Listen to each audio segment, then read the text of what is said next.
Y se conoció el dato de inflación del INDEC que dio para octubre 2,7%. Obviamente el gobierno festejó porque por primera vez desde la llegada de Milei al poder la inflación está por debajo del 3% y por primera vez desde noviembre de 2021 también está en estos valores. En noviembre de 2021 había sido 2,5% y después siempre para arriba. Este 2,7% permite que la inflación acumulada en lo que va del año sea de 107%. Estamos en octubre. Recordemos que diciembre del año pasado había terminado en 211% la inflación. Y la acumulada últimos 12 meses, ahora lo explico acá porque si no nadie va a entender nada, es 193%. Claramente la inflación está en un proceso de desaceleración muy fuerte respecto a los registros inflacionarios que dejó el gobierno anterior. El gobierno anterior dejó acumulado 211% de inflación 2023, pero los datos anualizados de una inflación del 8, el 10, del 12% mensual eran datos estratosféricos, es decir, muy pero muy elevados. Y la inflación está marcando un quiebre. Este 2,7%, si uno anualiza este dato, da 37% de inflación. Es este dato elevado a la duodécima potencia. Eso da 37% de inflación. Y si se mantuviera más o menos este ritmo inflacionario el año que viene, o un poco más bajo, bueno, ya hay pronósticos para el año que viene una inflación de entre el 30 y 40%. Si la inflación, por ejemplo, estuviera más cerca del 2% mensual durante todo el año que viene, la inflación sería 27% en el 2025. Claramente el gobierno está mostrando un sendero de desaceleración inflacionaria que es su principal hoy activo político. ¿Qué pasó con los datos sectoriales? Bueno, sin duda el mejor dato de todos es este. Alimentos y bebida, 1,2% de inflación. Es decir, 1,2% del rublo más sensible para los sectores más pobres, para los sectores más humildes.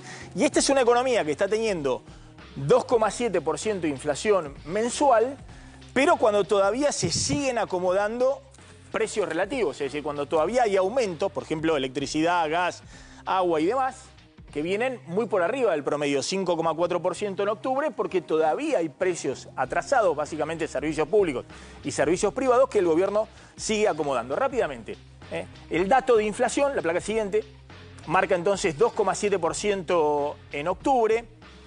La inflación núcleo, sacándole precios estacionales y regulados, es de 2,9%, de nuevo debajo del 3%. Como les decía, fíjense los servicios que todavía siguen subiendo por arriba del nivel general de precios, las prepagas, colegios privados, internet, telefonía celular y además los servicios públicos, luz, gas, agua, por arriba del promedio. La placa siguiente, cuando uno ve efectivamente lo que ha pasado en el año, bueno, diciembre fue 25% de inflación porque hubo una mega devaluación, el dólar subió 120%, el dólar oficial, y desde entonces el sendero de desinflación. Acá había preocupación porque entre mayo, junio, julio hubo 4 meses donde la inflación se estacionó alrededor del 4%. El gobierno persistió en la receta, que es el dólar oficial yendo al 2% mensual inamovible, disipando cualquier peligro o cualquier fantasma de una posible devaluación y además presionando también la brecha cambiaria, es decir, poniendo dólares en la brecha o el blanqueo que significó un ingreso de dólares adicionales y comprimió la brecha cambiaria, es decir, también siguió bajando todavía más el dólar financiero y eso le permitió entre septiembre y octubre quebrar el piso del 4%, además de que el gobierno muñequeó los aumentos de combustibles, de tarifas públicas, de servicios privados, estuvo ahí muñequeando para que esos aumentos que venían muy arriba, había meses donde había 10, 20% de aumento de tarifas públicas, eso fuera convergiendo también con la inflación descendente. Y esto es lo que vemos en la desinflación. El gobierno anterior dejó 211% de inflación, pero tras la devaluación y el sinceramiento de tarifas públicas y privadas, la inflación en un momento llegó a acelerarse a casi al 300%, y hoy está corriendo abajo del 200% últimos 12 meses, pero cuando uno ve hacia adelante, este año probablemente la inflación termine en 120%. E insisto, los pronósticos para el año que viene, aún los que están alejados del gobierno, hablan de una inflación entre 30 y 40% y probablemente podría ser incluso un poco menor del 30%. Podría ser una inflación del 25% o entre el 25 y 30% el año que viene. El presidente hace algunos números que son elucubraciones muy difíciles de sostener. Acaba de publicar un tuit donde dice: si le restamos a la inflación inducida de evaluación prefijada más la inflación internacional, la inflación monetaria viene viajando al 0,2% mensual, esto es 2,4% anual. De confirmarse 2 meses más, esta inflación bajará la devaluación mensual al 1%.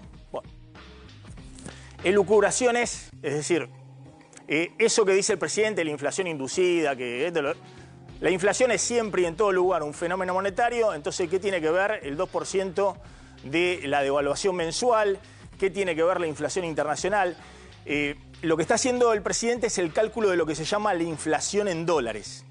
Porque hay una preocupación en la economía de que esta economía, siempre que la inflación local vaya por arriba de la regla del Kronen-Pec del 2% mensual, la Argentina se vuelve todo el tiempo más cara en dólares. Y eso es una preocupación, Pero eso no significa que la Argentina vaya a tener una inflación del 2,4% anual, ni mucho menos. Les doy un ejemplo. Brasil tiene una inflación del 5 o 6% anual. La devaluación, la depreciación del real, es decir, la suba del dólar en Brasil estuvo este año alrededor del 20%. No es que Brasil tiene una deflación del 14%. Lo que marca es que Brasil está devaluando en términos reales por arriba de la inflación y se está abaratando en dólares. Lo que hace el presidente es un cálculo de que en algún momento la inflación tiene que converger al 2% mensual o incluso después bajar esa regla de devaluación para que la inflación siga convergiendo hacia abajo y que la Argentina no siga acumulando cada vez más atraso cambiario, es decir, que la Argentina no se siga volviendo cada vez más cara en dólares. Pero, insisto, me parece que el gobierno no necesita este tipo de especulaciones diciendo que la inflación viene viajando al 0,2% mensual. Porque ese número es como el 17.000% de inflación. Digamos, son números que no resisten el menor análisis. O que estamos en el 2,4% de inflación anual. No, el 2,7% anualizado da 37%. Si vamos al 2%, rápidamente, vamos a ver cómo es la inflación en noviembre y en diciembre, eso da 27% de inflación anual. Obviamente la Argentina sigue siendo un país con mucha inflación. Estados Unidos tiene 2,5% de inflación. Brasil tiene 4% de inflación anual. Es decir, la Argentina está lejos de una inflación del 2,4% anual. Igualmente, claramente ha quebrado la inercia inflacionaria que había y el gobierno está mostrando esto como su principal activo político. Está Javier Tirman, vamos a hablar con él en un ratito. Dame un título de lo que viene mañana con Cristina, Martín Angulo. Mañana a las 11 de la mañana la Cámara Federal de Comodoro Pi va a dar a conocer el fallo en el que tiene que resolver si confirma o no la condena a la expresidenta de 6 años de prisión e inhabilitación perpetua para ejercer cargos públicos. Hay mucha expectativa porque hay varias cosas para contar de lo que pueda hacer casación y sobre todo porque hace un ratito nada más Cristina publicó en sus redes sociales una carta en la que hace referencia a lo que va a ocurrir.